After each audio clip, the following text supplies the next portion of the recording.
Welcome, folks, to our 214th seminar, and something very special. At Oxford, we run a class called Global Higher Education as part of our MSc in Education brackets higher education pathway.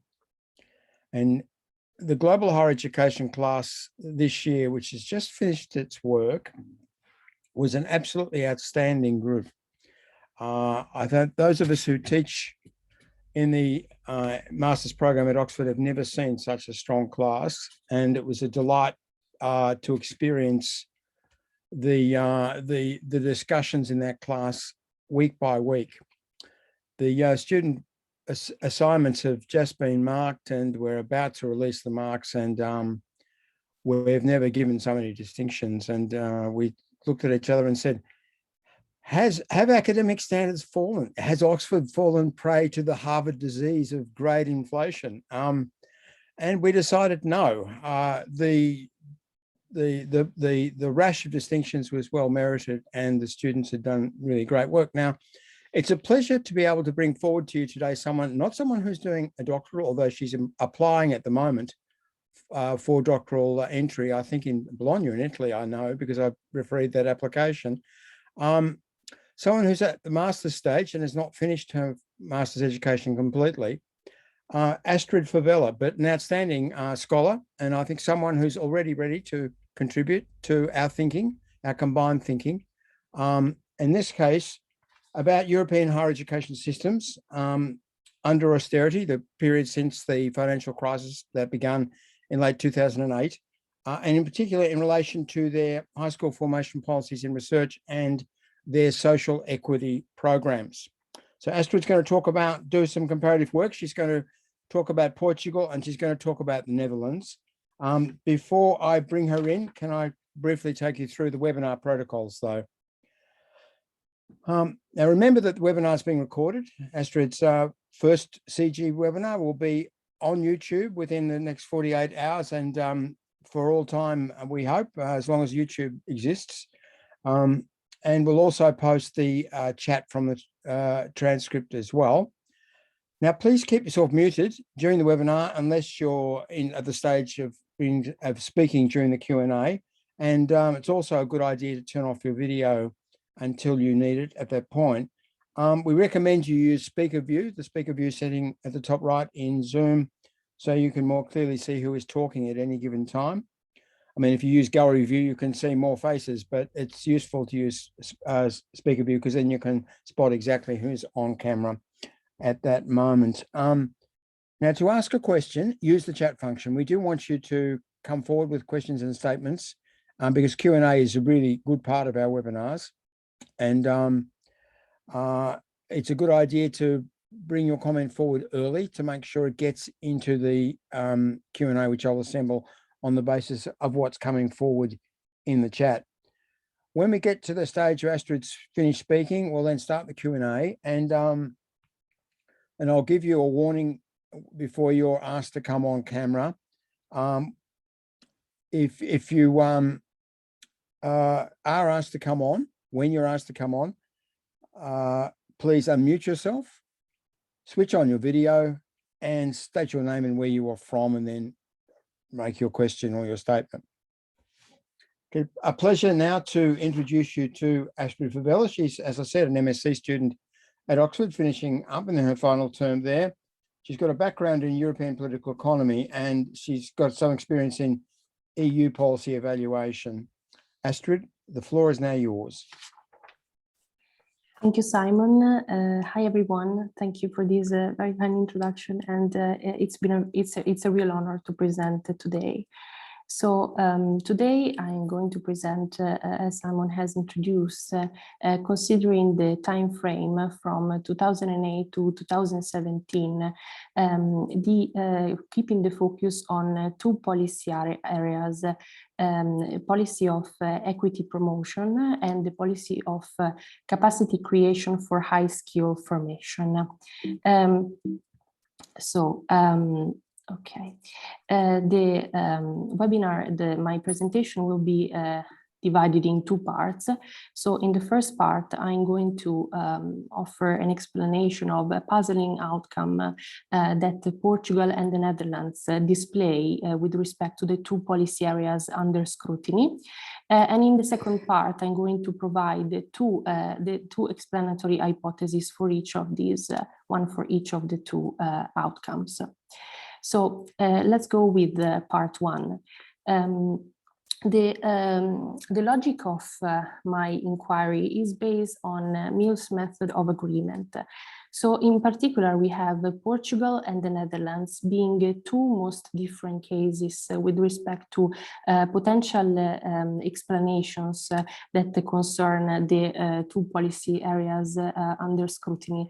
Yet they show a common, they share an outcome. They share an outcome for each of the two policy areas under scrutiny.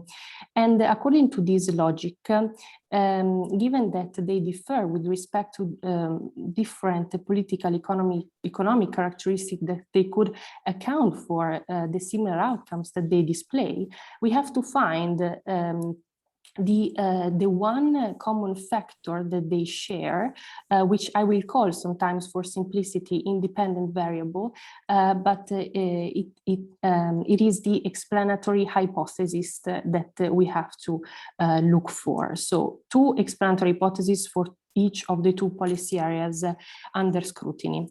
This method has, of course, its limitations. It cannot account for complex causation, or so when there are multiple causes. But certainly, I propose this method because it provides an informative avenue for explanation. So let's begin with the first policy area under scrutiny. The equity promotion policy. In particular, I'm going to focus on student financial support. Where does this come from? This comes from the Lisbon Strategy launched by the European Union in 2000, which aimed at making of the EU the most competitive and dynamic knowledge economy. Knowledge-based economy in the world. And in particular, with respect to this policy area of interest, the aim was that of reaching the rate of 85% of enrollment of people in the age grade of 20 to 24 years old. Okay. Okay, so let's see the first puzzling outcome with respect to this policy area. Why puzzling? Because it is shared by the two most different countries, Portugal and the Netherlands.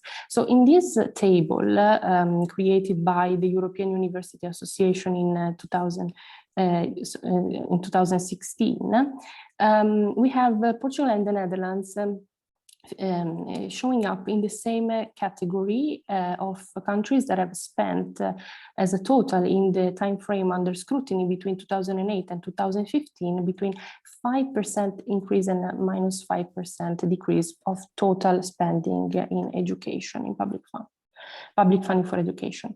But let's go to the only aspect that we are interested in this respect, which is fees, grants, loans, and tax benefits. So both in Portugal and the Netherlands, the student support system were deeply hit during the financial crisis. Here I'm reporting just the two most interesting aspects to consider. In Portugal, we had an increase of around 70 euros in the year from 2012 to 2013, so a fees increase without any backup on the financial support system. And in the Netherlands, this is the most interesting aspect. There was the abolition in 2015 of the general grant available for students, which then, as the map on the right shows, after the austerity period became only a privilege for the Nordic countries. So in particular, this grant amounted to 280 euros for students who were university-based and 100 euros for students home base. The Ministry of Education, Bussemeyer, at that time justified this turn with the possibility of releasing 1 billion per year for the wider objectives of higher education. So in this case, Portugal and the Netherlands share the same outcome regarding a decrease in the student financial support system. Now let's go to the second policy area under scrutiny that we have to keep these two policy areas in mind as we go through constantly. This second policy aim and policy area under scrutiny is the capacity creation for high skill formation, also coming from the EU Lisbon Strategy, but also deeply supported by several OECD reports. Higher education at a glance, which are released every year, and it's been supported since 2000. Okay, so I pause a second to actually clarify what I mean by capacity creation for high skill formation. So this policy area under scrutiny is the result of a creative merging that I have operated between two concepts. One is the concept of knowledge integrated community, elaborated by Heitor and Bravo, two Portuguese scholars. So coming from one of the countries that is part of our investigation, who focus the attention on the knowledge, people, and ideas in order to understand whether a country is building and fostering its own knowledge and research base. And the second dimension of this concept under investigation comes from the political economist Durazzi, who defines high and skill formation as given by the institutional setup of a higher education system, which provides which sets up the provision for skilled at all levels. So in particular, I'm going to now show that Portugal and the Netherlands have a similar outcome in these two respects, looking at only one indicator for the sake of time. For the first dimension, I'm going to show the evolution of PhD students' enrollment. For the second dimension, we are going to look at how both Portugal and the Netherlands implemented reforms that change the curricular offer in universities. So the first dimension, emergence of a national research system, as accounted for by the growing number of PhDs. Briefly, in the left-hand side, you can see numbers growing in both cases, both in Portugal and the Netherlands, so in both countries. And also you can see a symmetric trend with Portugal being the yellow line and the Netherlands being the light blue line, following the same pattern of first-year PhD enrollments between the pre-crisis period and the midst of the crisis, 2004-2012. Okay, so for the second instead component of this policy area, changes to the curriculum, I'm going to report the two reforms that have brought about the changes to university curricula. So in Portugal, these consisted of the introduction of strategic guidelines for higher education in 2014, so right in the aftermath of the peak of the crisis. Same in the Netherlands, in Portugal, we also had the introduction of a national skills strategy called ENCODE in order to convey the idea of the focus on ICT skills provision with the aim of injecting them in every degree level courses belonging to the first and second cycle of the Bologna classification. And one more word on the Netherlands, one additional word on the Netherlands. Also in this case, there was a focus on the provision of skills that would be more recognizable for employees.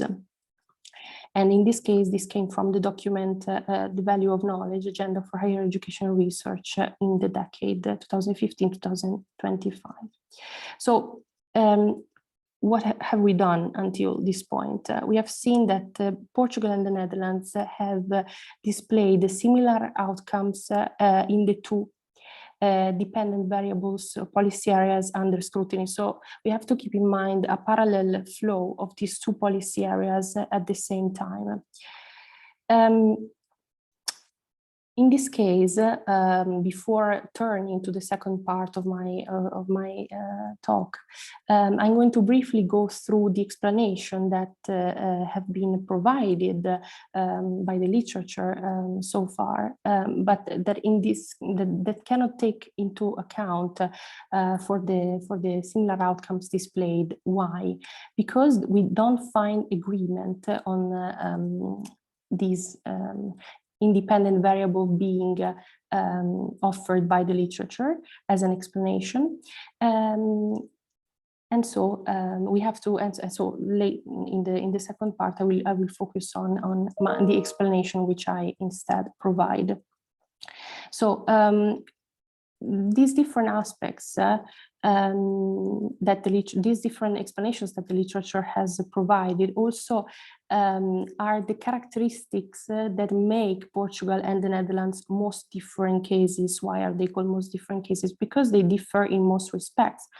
So this is the trend of GDP growth after the hit of the financial crisis. We see that Portugal and the Netherlands were countries that were differently affected by the crisis, with Portugal being bailed out by the European Central Bank in 2011. And they differ also in other respects, which thus cannot account for the developments that we have seen. So briefly, what has the literature said about explanatory factor regarding cuts to student social support, financial support system being adopted? Does it depend on the type of welfare state? If that was the explanation, we would have to see that the similar outcomes of Portugal and the Netherlands should be explained by also a similar, the same type of characteristic in this respect, while Portugal is displays a different type of welfare state, with the Netherlands being conservative and Portugal being classified in the literature as a Mediterranean type of welfare state. Is it due to politics or ideology? So this also doesn't account for the explanation, because when cuts were adopted in Portugal in 2009, the government in office belonged to the center-left spectrum, while we had a coalition in the case of the Netherlands. Sorry. While the issue of student movements that the literature suggests is instead something that my explanation will build on. In particular, Altbach highlights that student movements are not meaningful in themselves, but in order to create a change, a momentum for policy change. But of course, their impact depends on government and media response. The explanation that have been provided for the second policy area instead have come from the varieties of capitalism literature, but in particularly arguing that the focus on curricular change towards high-end skills would depend on type of knowledge economy product strategy of a country. But also in this case, this cannot account for an explanation, because Portugal is classified as a type of mixed market economy by the varieties of capitalism literature, while the Netherlands is classified traditionally as a coordinated market economy, although lately shifting towards a liberal market economy. While certainly the investment in R&D is a necessary condition for taking into account these developments, and it has been suggested in the literature, and my explanation will build on this. So now I'm going to provide the explanatory hypothesis for each of the two policy areas under scrutiny. These explanatory hypotheses have been developed through document analysis and through document analysis, so policy documents and media reports. So now a brief reconnection to where we are. We have to find that common explanatory factor that can account for the common outcome according to Mill's method of agreement or most different cases design. So what explains the hit to financial student support system that we have seen in Portugal and the Netherlands?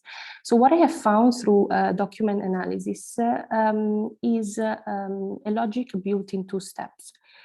The common factor being the dismantling of the institutional access point for students' voice. In particular, I would like to know your thinking, to draw your attention on what happened in Portugal. So with Law 62 of 2007, the composition of student composition in the academic body, Senate, later called University Council, was diminished of 15%. We can see a similar development in the Netherlands. Although this occurred way earlier, since 1997, where students were relegated to only advisory bodies of the university governance structure. So how do we connect now the same outcome of cuts to student financial support system with this explanatory factor that I have provided? So through document and media analysis, conducting thematic analysis, the explanation that I suggest is that lacking the institutional access point for waiving their voice, students couldn't effectively channel their opposition, an opposition that has been showed through student protests that occurred in Portugal in 2012 and in the Netherlands in 2015. In particular, briefly on this point, to then conclude, we can see that Professor Hans de Wit from the Vrije Universiteit in Amsterdam commented on these developments, talking about the abolition of students' participation in university boards, and drawing the public opinion attention on the issue. Now, instead, to explain the last point, how do we account for the shared outcome on the emergence of a national research community? So the common explanatory factor that I have found through document analysis has been a reform of the National Institute for Funding Research, occurred in Portugal in 2014 and in the Netherlands in 2015. What did this imply? In particular, with the mission and governance reforms of these institutes funding PhD proposals, there was the introduction of pragmatic requirements for presenting PhD applications. In particular, PhD proposals, should show a potential economic value of the technology that the students aim to develop, and should have a pragmatic application. Okay. So to conclude, also in this case, how can we explain the increase in the number of PhD students, hence increasing the national research community of the country, and how do we connect this with the change in requirements of PhD proposals that I have just mentioned. So through document and media reports analysis, I would insist on the emerging employability theme. So because of this, so I argue that because of these more pragmatic requirements of PhD proposals, students could also envisage higher opportunities for later employment. This can be particularly retrieved in the introduction in the case of Portugal with partnerships with the industries, and in the case of the Netherlands with the introduction of industrial PhD only in 2017, which is surprising considering the advanced economy of the country. This type of PhD, for example, already was present already in the comparatively in Denmark since the early years of 2000. I have reported on the left this quote by Heitor. Now he's the Minister of Science, and also interestingly enough, he. If we remember at the beginning, he was one of the authors I cited for forging the concept of knowledge integrated community, so our second variable under scrutiny. And in this case, he places attention on the necessity of creating deeper ties between businesses and the type of PhD courses offered. So to conclude, what we have done has been an attempt to make sense of a shared outcome on two policy areas. One being the cut in student financial support system, both in Portugal and the Netherlands, and the other being the emergence of a national research community. And the proceeding inductively through the method of most different cases design, which make these two countries, which make of these two country cases a puzzle. Through document analysis and media report analysis, I would suggest as explanatory hypothesis, I would suggest to reflect on the two explanatory factors that I have just mentioned. That is the dismantling of a student access point for waiving opposition in university governance, and the emergence of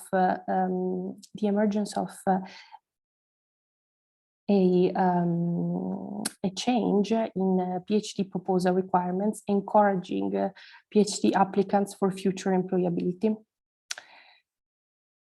And hence, with respect to the initial research question, this is the reason why we can say that European higher education system under austerity have only partially respected the equity aims and the equity aims set under the Lisbon Strategy, but they have instead followed the challenge and successfully respected the challenge of capacity creation for high skill formation.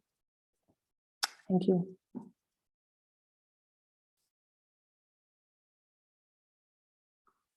And thank you, Astrid, for that very clear presentation. I've got a couple of questions, and I hope that others will bring forward questions and comments in the chat as well. Now, similar outcomes, somewhat different pathways, and very different national contexts. So we say, why the similarity? Why this convergence? I mean, do you have a view about that? I mean, do you know what is driving commonality here? I mean, you know, it's quite clear that, particularly in relation to the encouragement of the industry PhD nexus, for example, that you are seeing a sort of common approach, almost certainly a common outcome, but perhaps a common approach as well. So why are these two different countries doing this? Is this EU? Is it something external? Thanks, Simon, for this question. I think with the increased awareness of coming from the field that you mentioned indeed at the beginning of global higher education. The commonality regarding the second aspect of building of a national research community is due to the self-reinforcing relation that, as we have learned in the global higher education studies field, is present between the global knowledge system and national knowledge systems, where they are both necessary, where one is necessary to the development of the other.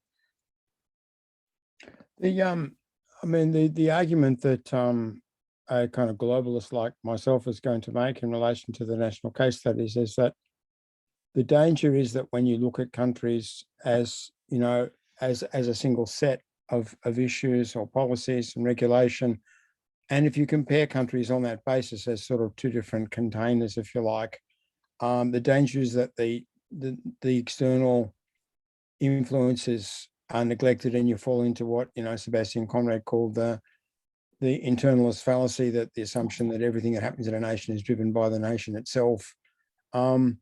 So, I mean, just to, you know about Portugal and Netherlands. I know a little bit about Netherlands. I've done an OECD study there, and I'm interested in Portugal as well. Do they have the same kind of relationship with international influences, or do they have different relationships? I mean, is one more open than the other to international influences? I mean, if you look at different European countries, and you look at different countries at the world level, I mean, like Iran, for example, more contained than, say, Brazil, you know, in terms of openness to influences from abroad. I mean, are Netherlands and Portugal in the same place in that regard, or is one more, if you like, internationally vulnerable or internationally affected than the other? Right. So I think, thanks for this question. I think that Portugal, embracing the outline of your question, is more internationally affected than the Netherlands, because there is a sort of feeling that is lagging behind with respect to the research outputs of the other European countries, and it still has to catch up with that. What I didn't mention in the presentation, for example, is that indeed until 1980s, the authors Heitor and Bravo report that Portugal didn't have capacity for training PhD students. And so I think answering with respect to this benchmark, I think Portugal has a sense of being in need to catch up. So Portugal is more prone to external influences, and also in the same paper, in the people that the audience can find in the references by Heitor and Bravo, there are several study courses being developed with the specialized universities abroad in the high-end skills field. And Portugal has a comparatively higher number of courses of joint degree programs, for example, with MIT. And there is indeed a program called Portugal MIT Joint Program. This is also present in the Netherlands, but Portugal is investing more in this enterprise, seems to be investing more. So I think Portugal. And it's interesting, isn't it? Because I mean, Portugal certainly, you know, it's a big improver in terms of European research indicators. It's you know, last 20 years, it's really made great strides, and its rate of growth of collaborative papers and total papers is sort of similar to a lot of, you know, middle income emerging countries. You know, it's that rapid in terms of development. So it's the other thing that always strikes me about Portugal is that, you know, I mean, the Netherlands is a wonderful country in terms of higher education and science and research and humanities and social science, as well as science. You know, one of the great countries of the world, really, in terms of its intellectual culture, and its universities are great. But You know, there's probably more in our field of higher education studies. There's probably more expertise, more work, more good scholars in Portugal than there are in the Netherlands. So these things are uneven by discipline. Right. You know, the Netherlands has this excellent centre at Twente, the Centre for Higher Education Policy Studies, but Portugal has CPs at Porto, and that's been really good. And there's been other people coming out of Lisbon and elsewhere. So, you know, it's been a really important place. Let me ask you about the effects of some of these policy changes. I mean, the Dutch change is a big change. You know, with the reduction in student assistant support is quite substantial. Yeah. Do we know if that's had any effect on the pattern of enrolments and activities? And the other one, of course, is to ask you about these industry PhD links in both countries. I mean, has there been anything resulting from this? Have we seen a discernible pattern? Any change in the, for example, the job paths of PhD graduates? I mean, I think the value of that kind of initiative is it can provide a sort of a lifting of the research level in industry itself. You know, if people go on to work in industry. Okay. Thank you very much, Simon. So in the case of the Netherlands, where indeed you're right, there is a most striking change with the removal of the grant, 300 euros grant, around 200 euros grant. I think there has been an impact, which is which now is being, however, offset by the pandemic, because the countries has retreated and has allowed for example, even if now the grant is not available anymore, the loans that students can take can be repaid in a longer period of time. So these in last semester, so first year students in last autumn haven't dropped because of these, thanks to this flexibility. So even if the country shows shows the removal back in 2015. I don't think this impacted in the enrollment grade, in the enrollment level. And with respect to the second question, I noted down, the PhD introduction.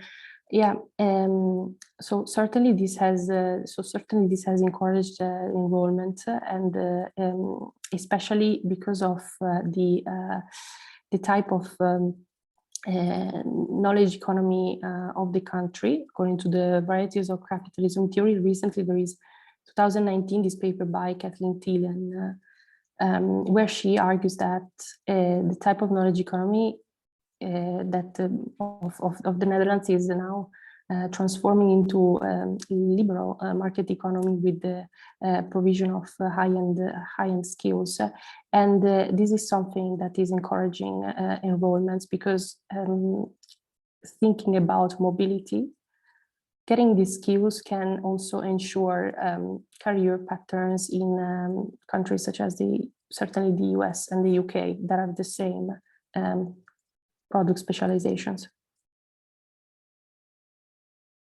I think. Yeah. Thank you for that. We've got a couple of questions coming through now, and one is a sort of mildly critical question, which is nice, as you have a chance to deal with a critical question. Ben Youngblood from the Netherlands has got a question. Ben, are you there? Can I bring you in? Yes, I am here. There he is. Hello, good to see you. Hi, Simon. Yeah, good to see you, and Astrid, of course. Yeah, my question was indeed for Astrid. You seem to have this hypothesis of explaining the change in the student support system by referring to the voice that students have in the university governance. And my question was, or my sort of criticism was, that these kind of issues about student support are not made in university governance boards. They are made in parliament, and where there's a lot of other issues on the table, Yeah. apart from higher education. So how would you respond to that? Yeah, I thank you, Ben. So I think this is thank you for this question. So I think the governance the component in the governance structure of the university, the general country, the advisory board. I think there was an extent to which they could suggest the exact amount of tuition fees. So there is probably a suggestion in that. And in answering your question, thank you very much. I think that there could have been, I think there could have been a, let's say, a convergence of opposition being displayed had there been a channel of waiving this opposition from university professors and from university governance administrators. I say this because the quote that I reported by the professor, Professor De Witt, interested me in this respect, as I didn't think that there could be automatically an open support with respect to these issues. So I think there could be an open door if different interest groups voiced their support for the students to higher level of the higher level subjects in the policymaking structure, maybe. But this really makes me think about it. Thank you. What do you think, Ben? I mean, do you think another outcome was possible? Well, since Astrid put this forward as hypotheses, I would say the natural way for me to go forward would be to present these hypotheses to, let's say, the spokespersons of the student unions in the countries, to hear about their views, looking back on how the decisions were made. I think in my view, it's just a matter of lack of funding for higher education that pressured political parties to reduce the amount of government put into the student support system. So it's a pretty straightforward explanation, I think. You know, a lot of the time we conclude, sure, in the recent period anyway, that cuts to student support and increases in tuition charges in those countries that charge them don't lead to such massive student response that they will be held off or reversed. You know, that the society and the government system tends to go with it, that governments get away with it basically because there are other priorities, and as you say, and people don't want to necessarily increase taxes either. So every so often a country, you know, defies that assumption, and there's a real upsurge, an explosion of student unrest when things happen. And you know, Chile was one case, and Mexico's another where it can be, you know, the fees issue can touch off quite major response. So it's mostly true in the modern period of massification and so on, that, you know, costs get shifted towards the user up to a point, but not always true. And sometimes countries, you know, have maintained free education, in, you know, although often with low levels of direct funding for student support. So, I mean, I think the question of student support is the most important one in terms of equity. I think that, you know, certainly a long history of these changes to student support and fees in the UK suggests that it's when you change student support, like, for example, you bring in grants in place of loans, you give a guaranteed income, even if it's at a low level, to everyone who enrolls, you do free up access in a way which, you know, changes tuition from one level to another, doesn't necessarily influence. But, you know, I think all these things are very nationally nested and very historically specific too. So at certain times, students and the population will respond one way, and other times they'll respond another to the same kind of initiatives. Can I bring in Xin Shu at this point? Xin. Yes, thank you, Simon, and thank you, Astrid, for the excellent presentation. So I've got a question about the regionalization agenda that you've mentioned in your analysis of the policy documents. It's interesting to note that the EU is not an entity without variations. So I wonder if you could expand on this point and talk about the differences or similarities of the Portugal and the Netherlands in their engagements or responses to the EU framework. Thank you. Yeah. Thank you. Thank you very much, Shin, for your question. Okay, I'm reading also the question here. So that okay.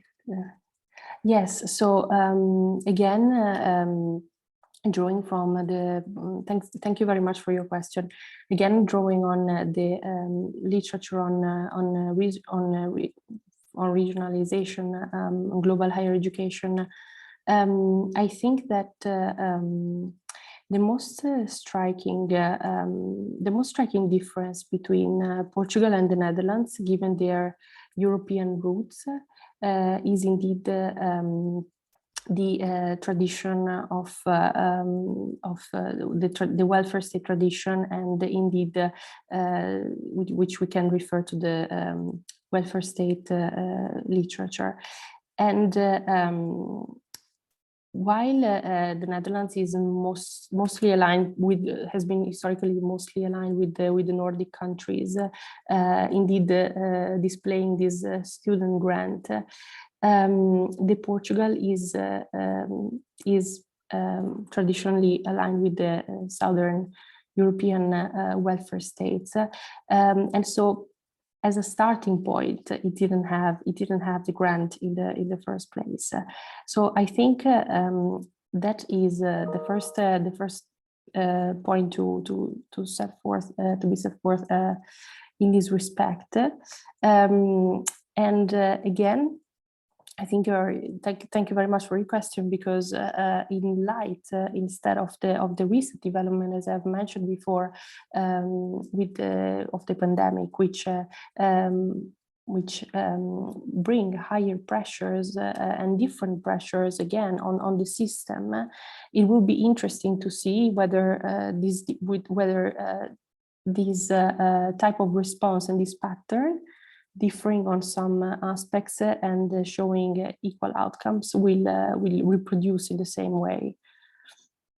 So I think the most interesting difference that indeed cannot account for the shared outcomes that I have talked about is indeed the welfare state matrix of the two countries, different welfare state matrix of the two countries. Did you want to follow? Thank you very much. Yeah. If not, I'll bring in Pedro Teixeira at this point. There you are. You have the expert on Portuguese higher education in this webinar. So, Pedro. Thank you, Simon. No. I'm just a member of a community and I'm very grateful for the nice words that you said. So it's the result of a joint effort, and it's good to see several colleagues, and especially I'd like to congratulate Astrid for this bold exercise of comparative research. I mean, my question is very much, I think, in some ways related to what Ben Youngblood also raised, or maybe can be put in a sort of broader sense. I think that you're trying to identify causality links in situations that are very complex, because the forces that interact at the political level, at the economic, social level, but also the different levels in higher education, I think are quite challenging. So basically I have two questions. One is, do you think we can really identify these causal links between changes in governance or changes in the ideological framework of the government and decisions in student support mechanisms, in fees and so on? And then I think also that another aspect that can be quite complex is I think you tend to assume that specific governments will have a very clear-cut approach and a clear-cut agenda to higher education.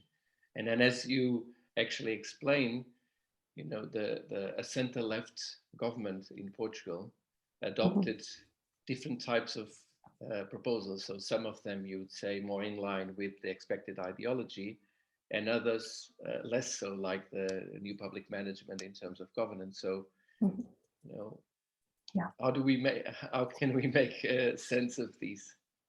Thank you. Thanks. Thank you very much for these questions, and thanks for being at the presentation. All right. I also have it here on my left. Okay. With regards to the first question, no, we cannot talk about causal link. We cannot talk about causality. I have spoken about explanatory hypothesis with, as I hope to convey the idea of correlation, not in a statistical sense, but in the sense of ascertain the unfolding of these phenomena simultaneously. So what I think what I suggest is that is to focus the attention with the future developments, and actually now the pandemic really provides a testing ground for these and other questions, to focus the attention on the probable emergence of these explanatory hypotheses simultaneously with these outcomes. Thank you. No, I cannot claim causality. And in the second, regarding the second question, thank you, because you give me the opportunity to clarify also on this point. The different types of governments that I have mentioned. So in 2009, Portugal, when cuts were adopted with having a center-left coalition, while the Netherlands, no, sorry, not coalition, center-left government, while in the Netherlands, the coalition.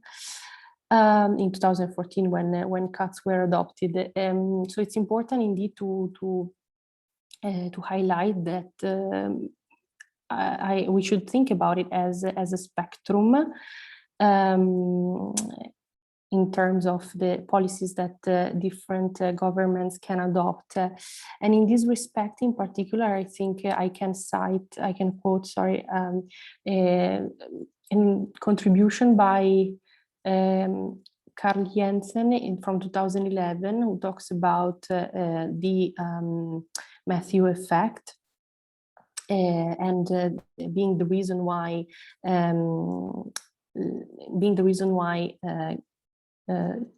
social democratic leftist governments may not push on enhancing spending on education in general. Matthew effect, with having students from higher socioeconomic backgrounds benefiting more than students from lower socioeconomic backgrounds. So I think this is an example of, this is an instance that can make us understand why we should not indeed think about the policies that can be adopted by different governments as compartmentalized decisions. Absolutely not. So thank you for these questions. Yes, the relationship between the sort of discursive framework or ideological, setting and the actual decisions of governments is a very complicated problem. I mean, what strikes me about all of that is that certain kinds of changes are only possible under specific conditions, and suddenly little windows of opportunity open up where you can do something which normally in government you can't do. Whether governments do take that opportunity is another question, and I think they tend to respond to the assemblage of ideas that are in the landscape, that are being talked about in public circles, that are being talked about in elite circles, more to the point, and particularly in the conversations that people have inside government itself and with companies and media and others, other leaders. But every so often, a politician does something which is completely outside the box, you know, and it turns out to be possible to have done it, and no one expected that. So, you know, there is that sort of element of contingency and the unexpected, you know, in politics as well, which kind of makes it interesting. But you certainly can't, you know, simply read the actions of these governments in these complex circumstances simply on the basis of ideological blueprints or you know, one firm set of ideas or one characterization of what the government is or can be. It's a much more complicated business than that. And of course, every so often, really major changes and challenges come along which change all the rules and enable everything to open right up for a brief period of time, which also complicates matters. And I think, you know, Brexit in the UK is an example, unexpected change, and suddenly that opens up a whole bunch of new possibilities. Whether they're actually utilised or not is another question. I've got a couple of people on the call list, and Cristina Cavallo is our first. Cristina, good to have you on the show. Hello, good morning, everyone. Thank you so much, Astrid. My name is Cristina Carvalho from Brazil. I'm professor at the University of Brasilia, and congratulations of interesting webinar. And I'd like to ask you regarding the relationship between the trajectory of both welfare states after crisis, big, huge crisis, international crisis, and equity in higher education policies regarding general about the tuition fees and entrances and like that. Thank you so much. Thank you very much, Professor Carvalho. Thank you for coming to the webinar. Okay, so okay, I'm looking at the question. After the 208 crisis, right? So there has been, I think, a very different trajectories of the two countries after the crisis, with indeed Portugal suffering much more from the austerity policies and having to benefit from the European Central Bank bailout. I think it was 78 billion euros, and the Netherlands instead being one of the good students in the classroom. With regards to the equity policies in higher education, both Portugal and the Netherlands still continue to be classified in OECD, in this agency in the European Union called the Eurydice, which only deals with education issues, as countries having the highest fees in Europe, notwithstanding the wider context of Portugal being more hardly hit by the crisis. So I think the issue of high fees is still there. Both in Portugal and the Netherlands, and as you said, thank you very much, to think also more broadly about equity policies. I think another issue that my research should probably look at in the future, and we could look at in the future, is the widening, specifically the widening participation objectives, not only focusing on the financial aspect, but probably adding, let's say, outreach activities already at the secondary school level. So more to be researched in that area, I think. Thank you for this question. Thank you. Thank you, Christina. Our last question is from Diane Arthur. Diane, would you like to come in, please?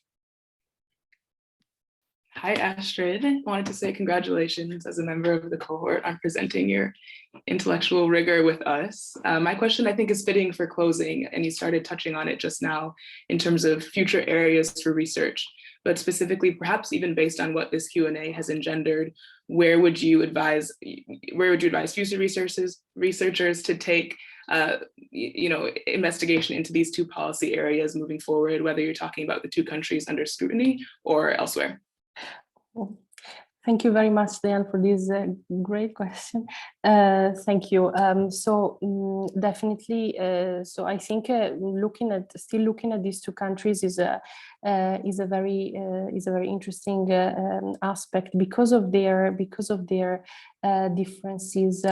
You said looking at these two countries or elsewhere. I would say to still, I think that still focusing on these two countries could be the pathway, especially because of the enrollment rates that do not seem to have specifically hit the Netherlands with the pandemic, so I think considering both countries could be an area of interest. And I was thinking about the second thing that came to my mind.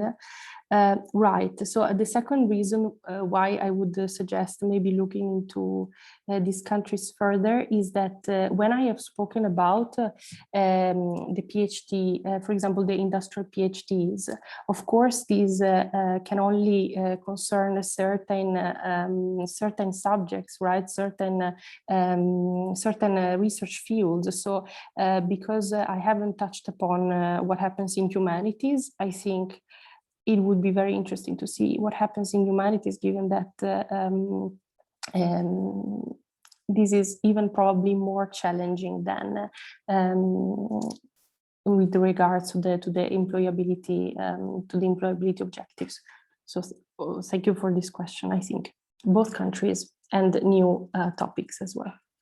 Yes. Thanks, Diane. Thanks. Yes, thanks, Diane, and thanks, Astrid. I think a very successful webinar. You had the major experts on both the Netherlands and Portugal on, and you engaged us all very well for an hour. So we're really grateful. I hope that you do get into University of Bologna, and in that role, you give us another webinar on your doctoral research. So we really look forward to that. It's been really good that you contributed as you did today. Thank you very much.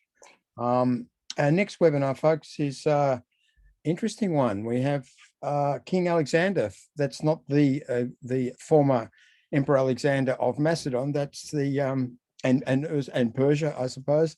It's Fielden King Alexander, who's a former university president in the United States and a noted scholar in higher education studies as well, who collaborated on the McMahon book on public and private goods in higher education in 2009, and has been a commentator in many national and international journals and newspapers like the Financial Times, The Economist in the UK, Washington Post, Politico, Policy Matters. He's got a lot to say about two sets of issues, really, political economy issues and also race relations issues in the United States. And it was race relations which was his Achilles heel, because he pursued a progressive policy as a university president and was brought down by his own university. And this is quite a story.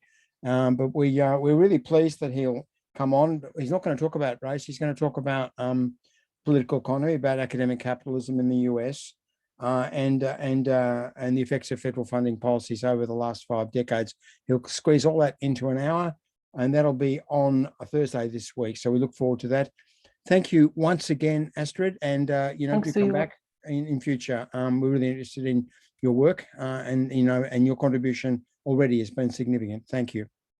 Okay, folks, bye for now, and we'll see you in 2 days' time.